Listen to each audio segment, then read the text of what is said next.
মা না থাকলে যা হয় আর কি, একলা সংসারের সব কাজ একাই করতে হয়। 3 নম্বর সিজার হয়েছে। সিজার কইরা 4 দিনের দিন হাসপাতাল থেকে আসার পর ওই দিন থেকেই রান্নাবান্না করতেছে। একা সংসার, কিছুই করার নেই। 3টা বাচ্চা ছোট ছোট একাই সামলাইতেছে। খুব কষ্ট হইতেছে। পুরা শরীর হাত পাও ফুলে গেছে। আজ সারা রাত ঘুমাতে পারিনি। বাবুর জন্য সবাই দোয়া করবেন। বাবু শুধু কান্না করে রাত ভর। কী করবো বুঝতে পারতেছি না। অনেক নড়াচড়া করতে হয়। আমার ব্যান্ডেজ ছুটে গেছে। 25 তারিখে আমার সেলাই কাটার কথা, কিন্তু আমার ব্যান্ডেজ এখনই ছুটে গেছে।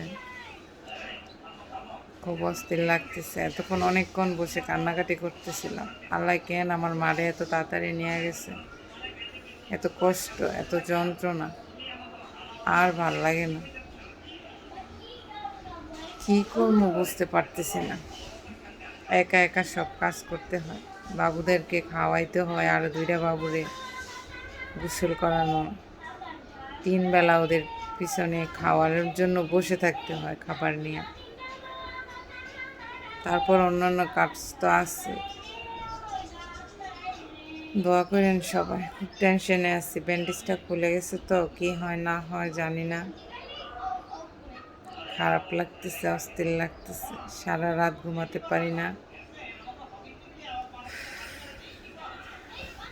কতগুলো পাওয়ারের ওষুধ খাইতে হয়, কিন্তু অনেক ঘুমাইতে হয়, ঘুমাইতে পারি না। ঘুম নাই। টেনশনে অর্ধেক, মানে কি বলবো, আমি কথা বলতেও পারতেছি না। বাবুর ঠান্ডা লেগে গেছে, পরে ডাক্তার দেখাইতে হইব।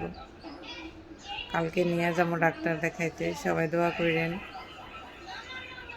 আর আমার তো ব্যান্ডেজ ছুটে গেছে, ওইটার জন্য আজকে ব্যবস্থা করতে হইব। দোয়া করেন সবাই। কি করব, একা সংসার, সব কাজ করতে হয়, কিছু করার নেই।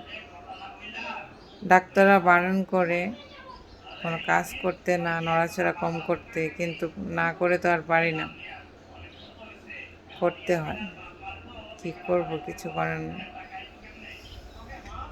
যাই হোক, সবাই দোয়া করেন আমার জন্য। সবাই শুধু জিজ্ঞেস করেন, আপু আপনার কী অবস্থা, বাবুর কী অবস্থা। তাই ভাবলাম একটা ভিডিও বানাই, আপনাদের সাথে একটু শেয়ার করি। আপনারা দোয়া করেন আমার জন্য, আমার বাচ্চাদের জন্য। আল্লাহ দিছে আমার বাচ্চাগুলো, আল্লাহ দিছে। আমি জোর করে আনি নাই। কেউ কখনো একটা বাচ্চা জোর করে আনতে পারে না, যদি আল্লাহ না চায়, আল্লাহ না দেয়।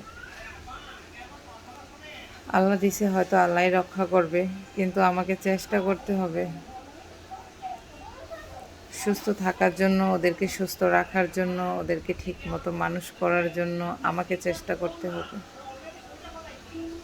দোয়া করবেন সবাই আমার জন্য। আমার শরীরের অবস্থা দেখে, আমার কথা শুনে হয়তো বা বুঝতে পারতেছেন আমার অবস্থা বেশি ভালো না। দোয়া করেন সবাই আমার জন্য। সবাই ভালো থাকেন। আল্লাহ হাফিজ। বেশি কথা বলতে পারতেছি না। সবাই ভালো থাকবেন, বাবুর জন্য দোয়া করবেন।